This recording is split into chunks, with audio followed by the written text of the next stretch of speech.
Stenamina Boat. Prepara tu esqueleto para el aire, Garcia Lorca. Eu queria ser um anjo de Piero della Francesca, Beatriz esfaqueada num beco escuro, Dante tocando piano ao crepúsculo. Eu penso na vida, sou reclamado pela contemplação. Olho desconsolado o contorno das coisas copulando no caos. Eu reclamo uma lenda instantânea para o meu mar morto. Tempo e espaço pouso no meu antebraço como um ídolo. Há um osso carregando uma dentadura. Eu vejo Lautréamont no sonho nas escadas de Santa Cecília. Ele me espera no Largo do Aroche, no ombro de um santuário. Hoje pela manhã as árvores estavam em coma. Meu amor cuspia brasas nas bundas dos loucos. Havia tinteiros, medalhas, esqueletos vidrados, flocos, dálias, explodindo no cu ensanguentado dos órfãos. Meninos visionários, arcanjos do subúrbio, entranhas em êxtase alfinetados nos mitórios atômicos. Minha loucura atinge a extensão de uma alameda. As árvores lançam panfletos contra o céu cinza. Olá pessoal, tudo bem? Como prometido no vídeo anterior, vou continuar com a série do Roberto Piva. No vídeo anterior foi um vídeo especificamente sobre traços biográficos, né, do Roberto Piva. E a partir desse vídeo eu vou então falar sobre as obras do Roberto Piva. No vídeo anterior eu até comentei que faria apenas mais um vídeo falando das obras do Piva, porém para não ficar muito extenso eu vou ter que dividir, então provavelmente haverão 2 vídeos ainda na sequência. Então vamos começar com esse, porque eu vou falar sobre as obras reunidas do Roberto Piva. Tá? Esse aqui é o primeiro volume, e há 2 livros aqui, que é o Paranoia e Piazzas, e também outros textos que eu vou falar também no decorrer do vídeo. Tá? Então é baseado nas obras reunidas, esse é o primeiro volume. Bom, esse primeiro volume é intitulado Um Estrangeiro na Legião. Saiu no ano de 2005, foi a primeira edição das obras reunidas do Roberto Piva pela editora Globo, que foi organizada pelo professor de teoria literária da Unicamp, o Alcir Pécora. A obra é dividida em 3 livros, incluindo um CD com leituras de poemas pelo próprio Roberto Piva, tá? Que foi o poema de entrada, né, do vídeo. Então é o Stamina Boat, do livro Paranoia, e no final vou deixar uma outra leitura do Piva. Mas então vamos lá. Esse primeiro volume, intitulado Um Estrangeiro na Legião, ele reúne o texto Ode a Fernando Pessoa, que foi publicado em 1961 pela Massa Ono. Então é um texto que abre o primeiro volume das obras reunidas, né? E é um texto assim com um fôlego beatnik, com versos longos, né? Improvisados e contundente, né? Calcado principalmente na poética de Allen Ginsberg e também lembra muito Walt Whitman. Então é o primeiro texto, é o texto de abertura desse primeiro volume das obras reunidas. E o estilo mais beatnik, com os versos longos, acaba que sendo a marca dos seus primeiros livros, que é Paranoia e Piazza, que fazem parte desse primeiro livro, então, desse primeiro volume, fechando com os textos em prosa, um volume intitulado Os que Viram a Carcaça. Então, essa primeira fase da poesia do Roberto Piva, nós temos os versos mais delirantes e urbanos, né, com um olhar visceral e sexual sobre a cidade de São Paulo e a sujeira debaixo do tapete. Vale lembrar que o Roberto Piva se formou em Sociologia e chegou a dar aulas para o ginasial. O Piva ele também esteve muito envolvido com a cena roqueira da época, sendo inclusive produtor de shows de rock. Bom, então depois do texto, do primeiro texto, né, que é Ode a Fernando Pessoa, nós temos o primeiro livro, que é Paranoia, e é um livro que surge com toda a sua força no cenário poético da época, né, como se fosse uma tijolada na vidraça. As alucinações de Paranoia acaba já nos revelando um poeta com a sua identidade formada, com a sua poética livre e desafiadora, não só deixando se limitar pelas restrições vocabulares ou lógicas, mas também desafiando todo o status quo, né? Todo o establishment. Então, o seu embate é contra toda a ordem estabelecida. Paranoia é um desregramento dos sentidos, uma catarse sobre o concreto feito carne. E Paranoia é um livro, então, que foi publicado no ano de 1963. Ele apresenta poemas como Visão de São Paulo à Noite, o poema A Piedade, Os Anjos de Sodoma, o poema Porrada e também Meteoro. São apenas alguns exemplos dessa visceralidade poética do Piva, responsável pelo destino maldito, né, por nadar contra a correnteza, incomodando críticos e até poetas mais conservadores, né? Com o seu anarquismo e sua individualidade, o Piva ele desafiou o movimento concretista. Paranoia foi o livro mais transgressor e eloquente da época e talvez, por isso, também várias tradições literárias acabam se cruzando nessa obra, né? Seja pelo flanar pela cidade herdado do Baudelaire, né, pela influência do modernismo de Mário de Andrade e pelo fôlego beatnik. Então, assim, Rilke, Lorca, Álvares de Azevedo, Brahma, Christo, Chet Baker, Murilo Mendes, Rimbaud, Jorge de Lima, Piero della Francesca, Miles Davis, Oscar Wilde, Modigliani, Kierkegaard, Dante, Artaud e muito mais. Então, tá todo mundo aí nesse livro. Tá? Em Paranoia encontra todo esse pessoal, né, no qual o Piva faz um diálogo com cada um deles, além da visão escatológica regrada a drogas e sexo. E não foi à toa a definição do próprio Piva sobre o livro que ele chamou de uma visão alucinatória de São Paulo, né? Então aí uma definição do próprio Roberto Piva. E depois de um enorme ato, uma nova edição de Paranoia saiu pelo Instituto Moreira Salles, com fotografias do Duque Lee e o prefácio do Davi Arrigucci Jr., né? É uma edição publicada e ela foi publicada em 24 de fevereiro de 2009. Então, uma edição fácil, inclusive, de encontrar, né, no mercado. Vale muito a pena, é muito bonito.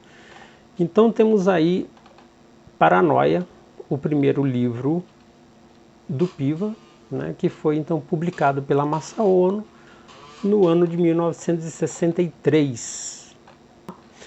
E o segundo livro, então, Piazzas, que foi publicado no ano seguinte, em 1964, 6 meses após a ascensão do regime militar. E no pós-fácio do livro, o Piva ele escreveu o seguinte: liberdade sexual absoluta em suas mais extremadas variações. E o Piazza ele teve uma reedição em 1979. Ele não é um livro tão explorado, tão comentado como é o Paranoia, mas ele vem com essa mesma carga do Paranoia. Então o poeta Roberto Piva, ele continuou com a sua postura agressiva que veio então de Paranoia, atacando as hipocrisias da sociedade com suas instituições e os extremismos moralistas que suprimiam a liberdade. Então era uma época de quebra de tabus com o fenômeno hippie, né? Batendo a porta aí, toda a contracultura, a questão do amor livre, né, a paz universal, contra as guerras, a ameaça nuclear, né, por conta da Guerra Fria, a liberdade sexual e as preocupações ambientais. Então todo esse caldeirão, né, acaba envolvido, né, nesse contexto da época, né, em que a primeira fase da poética do Piva acaba sendo apresentada, né, acaba sendo publicado os seus primeiros livros. Muitos dos poemas do Piazza são poemas menores em comparação com os poemas do Paranoia. Os versos são mais espaçados, né? O Piva acaba trabalhando mais a questão do espaço da página, mas também há poemas em prosa, como é o caso do Heliogábalo, que é um poema escrito em 4 partes, né? Também nós encontramos uma certa continuidade e complementação do livro anterior, do Paranoia, tá? A imagem poética continua vigorando, mas eu penso que o poeta buscou uma aproximação maior com o surrealismo, tá? No pós-fácil do primeiro livro, das obras reunidas, né, desse volume que eu mostrei para vocês, o Cláudio Willer, ele escreve sobre Piazza e faz a comparação com o Paranoia. Diz assim, abre aspas, há um duplo movimento de expansão e condensação, desde os blocos de poesia em prosa, como Heliogábalo, até os poemas em versos curtos, quebrados, distribuídos pela página, que tem afinidade nem tanto com Mallarmé, de Um Lance de Dados, mas com Mayakovsky, outro autor de sua predileção. Tanto é que foi escolhido como epígrafe do livro. E os futuristas, com suas palavras em liberdade. Neles, quebra os nexos não apenas lógicos, porém sintáticos, com palavras soltos na páginas, onomatopeias e glossolalias. Então, esse trecho do Cláudio Willer, ele descreve bem essa diferença na forma do Piazza em comparação com Paranoia. Abrindo um parênteses, é preciso um certo cuidado, principalmente para os novos leitores, né? O pessoal que está conhecendo agora o Roberto Piva, justamente é preciso um cuidado com esse estereótipo que acaba simplificando a personalidade do poeta, tá? Então esses adjetivos, como poeta louco, delirante, alucinado e assim por diante, são adjetivos que não abrangem em profundidade a personalidade do Roberto Piva, né? Não alcança, por exemplo, a profundidade da cultura literária do Roberto Piva, né? E que ele acaba levando para a sua obra e dialogando com todos esses autores que eu citei, né, agora há pouco, autores e artistas e personagens que o influenciaram ou o inspiraram, né? Então há esse diálogo com toda essa bagagem de cultura literária dentro do seu trabalho, dentro dos seus poemas. Como foi bem dito pelo poeta e crítico e amigo do Piva, né, o Cláudio Willer, o Piva ele não é um autor cerebral, ele não planeja uma obra, né? Ele acaba sendo mais movido pela inspiração e pela possessão. Tá? Outro ponto que o Willer ele acaba observando é que, em comparação ao livro Paranoia, Piazza acaba sendo um livro mais contemplativo. E isso nós podemos perceber com a leitura comparada dos dois livros. Enquanto em Paranoia nós podemos ver o poeta flanando pela cidade de São Paulo como um sacerdote dionisíaco, em Piazzas há cúmplices, interlocutores e companheiros em encontros mágicos e proféticos. Em Piazzas também há um aprofundamento na dimensão onírica e mística. No entanto, a contemplação não é sinônimo de passividade. Ao contrário, contemplação é o ato criativo antes da criação materializada, né? E o Piva já declarava que poesia é a mais fascinante orgia ao alcance do homem. Então, só para vocês terem uma ideia sobre o livro Piazza, né, e algumas diferenças e alguns pontos em comum com o livro anterior, o primeiro livro, Paranoia. E esse volume, então, O Estrangeiro na Legião, ele finaliza com o título Os que Viram a Carcaça, né? Os que Viram a Carcaça é o título que reúne 4 poemas em prosa escritos em 1962, fechando então o primeiro volume das obras reunidas. Eu vou ler aqui um dos poemas desse último título, né, Os que Viram a Carcaça. Então, um dos poemas que se chama A Máquina de Matar o Tempo. Aqui nós investimos contra a alma imortal dos gabinetes. Procuramos amigos que não sejam sérios. Os macumbeiros, os loucos, confidentes, imperadores desterrados, freiras surdas, cafajestes com hemorroidas e todos que detestam os sonhos incolores da poesia das arcadas. Nós sabemos muito bem que a ternura de lacinhos é um luxo protozoário. Sede violentos como uma gastrite. Abaixo as borboletas douradas. Olhai o cintilante conteúdo das latrinas. Então, esse é um dos 4 poemas reunidos, né, no título Os que Viram a Carcaça, e que fecha então esse primeiro volume das obras reunidas do Roberto Piva. Agora no final vou deixar então um poema lido pelo próprio Piva, um poema do Piazzas, tá? Deixem aí então os comentários, se você gostou deixe aí o seu like, o seu comentário, e eu voltarei então com um próximo vídeo falando sobre o segundo volume das obras reunidas do Roberto Piva. Eu agradeço aí a todos e um grande abraço. Até o próximo vídeo. Homenagem ao Marquês de Sade. O Marquês de Sade vai serpenteando menstruado por máquinas e outras vísceras, imperador sobre-humano pedalando a ursa maior no tórax do oceano, onde o crocodilo vira o pescoço e acorda a flor louca, cruzando a mente num suspiro.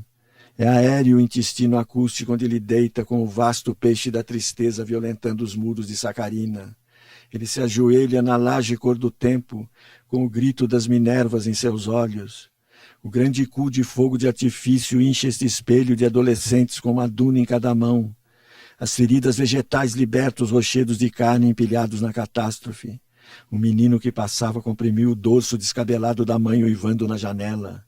A fragata engraxada nos caminhos da sobrancelha calcina o chicote de ar do Marquês de Sade no queixo das chaminés.